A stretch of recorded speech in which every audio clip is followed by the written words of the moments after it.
السلام عليكم ورحمة الله. ازيكم عاملين ايه؟ يا رب تكونوا بخير. آه نبدأ كده ببركة رسول الله، اللهم صل وسلم وبارك على سيدنا محمد. صباح الفل عليكم. اللهم صل وسلم وبارك على سيدنا محمد. نعمل ايه؟ طبعا شفتوا في اول ايه، مش عارفة في ايه. اول فيديو كده هنعمل قطايف في البيت كده مع بعض. م- مية ودقيق. جبت هنا 3 كوبايات دقيق وكوبايتين ونص مية الاول، من غير اي حاجة، ولا بودر ولا خميرة ولا اي حاجة دلوقتي خالص. ديت المرحلة الاولى. هفضل اقلبهم مع بعض كده لحد ما الاقيهم عجينة خفيفة معايا خالص. سهلة خالص. هي 3 كوبايات دقيق بالكوباية المعيارية كده زي ما انتوا شفتوا، واللي عايرت بالكوباية المعيارية، والمية برضو بالكوباية المعيارية، كوبايتين ونص. دي المرحلة الاولى.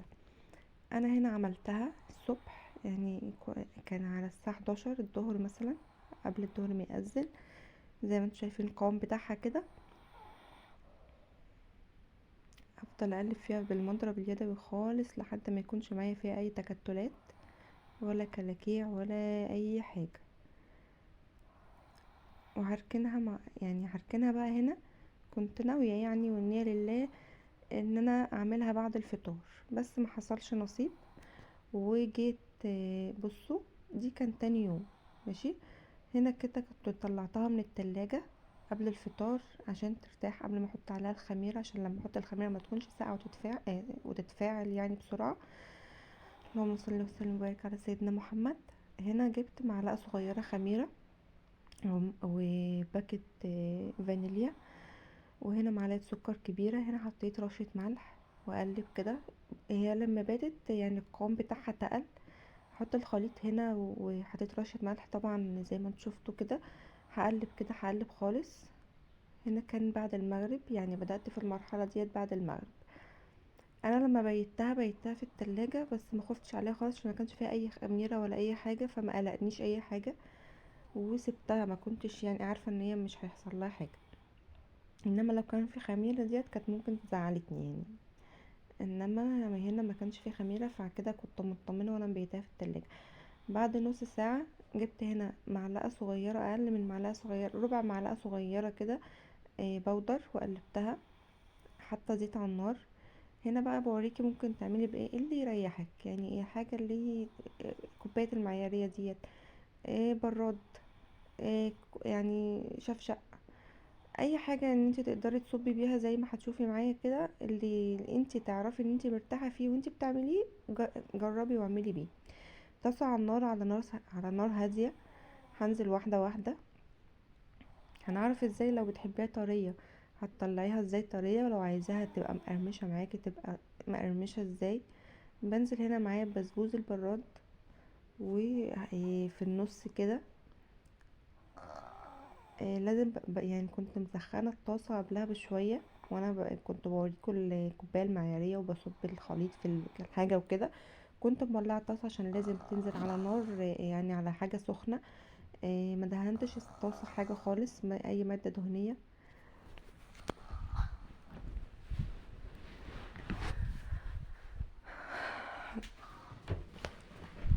زي ما انتم شايفين كده، حتى صينية عليها قماشة تكون نضيفة او فوطة مطبخ، اللي يطلع من الطاسة بحطه بغطيه. بصوا قطايف دي ولا مش قطايف، بدقيق ومية ومعلقة خميرة وربع معلقة بودر ومعلقة سكر، وعملنا قطايف في البيت. ابني نايم، سامعينش خيره. مم. بنزل في النص كده، او يعني على الحروف. شايفين مثلا اهي بتنزل، مش بتكبر. انتي بتتحكمي بقى في المقاس بتاعها، عايزاها كبيرة عايزاها صغيرة براحتك. انا هعمل من ده وهعمل من ده. بقيت اعمل بالبراد شوية وشوية، بقى هعمل بالكوباية المعيارية عشان ابقى عارفة ان المقاس كله هيبقى زي بعضه. اللهم صل وسلم وبارك على سيدنا محمد. لو وصلتوا معايا لهنا متنسوش بقى تحطوا لايك وتفعلوا الجرس وكومنت حلو منكم. بصوا هنا بتستوي. شايفين اللون بيبقى يعني بيبقى فرق ازاي من اللون بتغمق، الابيض كله بيختفي. انا هنا مطلعاها ارضيتها بيضة، انا موطيه النار خالص على عين الصغيرة، مطلعها ارضيتها بيضة عشان عندي يعني ابني وجوزي بيحبوها طرية، فعشان لما تبقى بيضة كده وفاتحة معايا تيجي احمرها مش هتغمق قوي، يعني ايه، فمش هتقرمش، وان هي تبقى مقرمشة وتنشف معايا في الزيت. هنا هعمل الشربات عشان لازم يكون بارد. كوبايتين سكر على كوباية كده يعني كوباية مية وحاجة بسيطة، يعني مية كوباية واقل من ربع مية، معلقة عسل كلوكوز. بيدي لمعة للشربات وبرده ممكن بيخلوش يسكر. لو ممكن تقلبي الشربات قبل ما تحطيه على النار لو عايزه تقلبيه، لو هو بيسكر منك، بس ما تخليش السكر يطلع على فوق الميه. قلبيه، بس ما تخليش السكر يطلع على الحروف وكده. وبعد كده حطيه على النار، بس ما تقلبيهوش بقى بعد ما يبقى ايه على النار. هنحط معلقه عسل كلوكوز كده، هي بس بيبقى تقيل زي ما انتوا عارفين، فما ينزل هشيل منه المعلقه واعصر عصره ليمونه كده. هنا بقى انا عايزاها تاخد لون معايا، نقلتها على العين الكبيره شويه فهتحمر معايا من الارضيه. كل ما تاخد لون من يعني تاخد لون، اللون الابيض اللي هو في النص زي او انتوا هتتابعوا هتشوفوها قدام عينيكوا لو هي مش واضحه هنا، بس هي بصي حاجه بسيطه اهي. بتبقى لون بقى الاوف وايت دوت، الابيض ده بيختفي خالص كده، اعرف ان هي استوت اشيلها. لو سبتها اكتر من كده هتتحرق وتغمق معايا خالص وتنشف. كده انا بقى بدأت ان انا كده ديت هتطلع مقرمشه معايا، اللي هي بيضه زي ما قلت لكم على نار هاديه هتطلع طريه. هعمل كده كل الكميه، وهعمل شويه صغيرين برضو حوالي، يعني انا اخدت اللي هي الكوبايه المعياريه دي تاني مقاس تقريبا من اصغر مقاس. كانت برضو بتطلع المقاية مقاس حلو، فهقلل منها شويه هتبقى معايا صغيره، اللي هي ايه القطايف العصافيري زي ما بيقولوا يعني. اهو كده الشربات بعد 10 دقايق طفيت عليه عشان يبرد. قبل ما اطفي عليه حطيت رشة فانيليا. كده خلصت كل الكمية. بصوا شايفين اللون من تحت، ديت هتطلع مقرمشة معايا، انما البيضة مش هتبقى مقرمشة. هبدأ احشيها. ده الحشو اللي انت بقى اي حشو انت عايزاه براحتك خالص، ده زبيب على جوز هند على شوية سكر على شوية سوداني. قلبتهم على بعض وحشيت كده. بقفل القطايف، بصوا بتتقفل قطاريه، بصوا قطاريه جدا، و بتتقفل معايا بكل سهوله، اهيت مش صعبه خالص والله، يعني لو تجربوها هتحبوا اللي انتوا عملتوها في البيت. هحشي كل الكميه كده، ديت اللي انا هحشيها كريمه اللي هي يعتبر العصافير يعني. اللهم صل وسلم وبارك على سيدنا محمد عليه افضل الصلاه والسلام. هحشي كل الكميه كده واعمل اللي هي القرطاس اللي هي العصافير دي عشان احشيها كريمه. بصوا فرق اللون، الفاتحه والغامقه، يعني ديت هتاخد الحمرا ديت هتاخد معايا لون في الزيت اكتر فهتقرمش، انما البيضه يدوبك هتصفر وتبقى ذهبي وتبقى طريه شويه. لو طلعت مقرمشه برضو معاكي، لو انت جايباها جاهزه وعايزاها تبقى طريه، يبقى الشربات سخن وهي سخنه تطلعها من الزيت على الشربات على طول. هنا زيت سخن هنزل فيه على طول كده. والحاجة اللي هنطلع بيها من الزيت ما نحطهاش في الشربات، والحاجة اللي هنطلع بيها من الشربات ما نحطهاش في الزيت، دي حاجة ودي حاجة، عشان الزيت ما يتحرقش منك.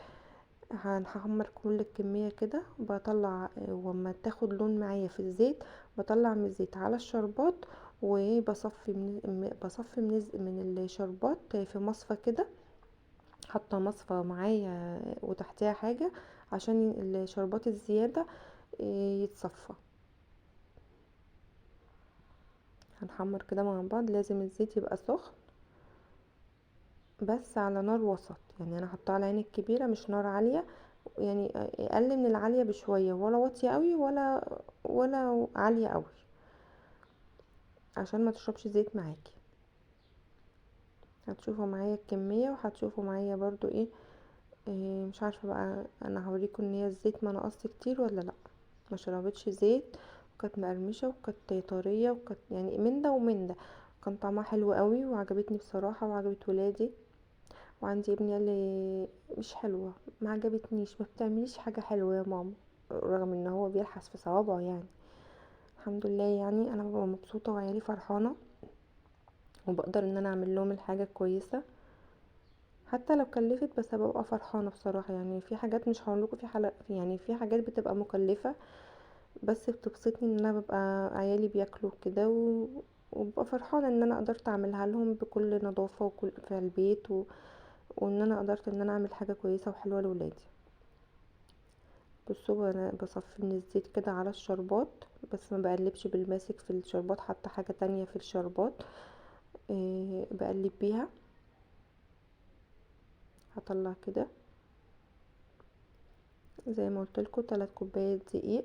كوباية الاول كوبايتين ونص ميه، هندوب الخليط ونسيبه من الصبح بالليل او من بالليل للصبح زي ما تحبي. واول ما تيجي تشتغلي فيها بقى هنيجي جايبين معلقه صغيره خميره، معلقه سكر، باكت فانيليا، نقلبه كله مع بعض في نص كوبايه ميه، ونحط ورشه ملح على الخليط. ما تحطيش الملح على الخميره. شايفين اللون بتاعها وهي من الزيت. ونقلب الخميره على الخليط وكده ونسيبها نص ساعه. وبعد النص ساعه نجيب ربع معلقه صغيره بودر ونقلبها مع بعض. وبعد كده بقى تصبي باي حاجه انت عايزاها على طاسه سخنه على نار هاديه وسط.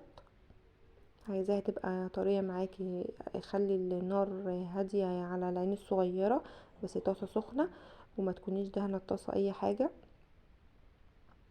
متنسوش بقى الجرس تفعلوا لايك وتفعلوا الجرس، تحطوا كومنت. شايفين اللون بتاعها طالعه من الزيت اهيت ذهبي وحلوه. ابني نايم يا جماعه، انا هحتاج له دماغه.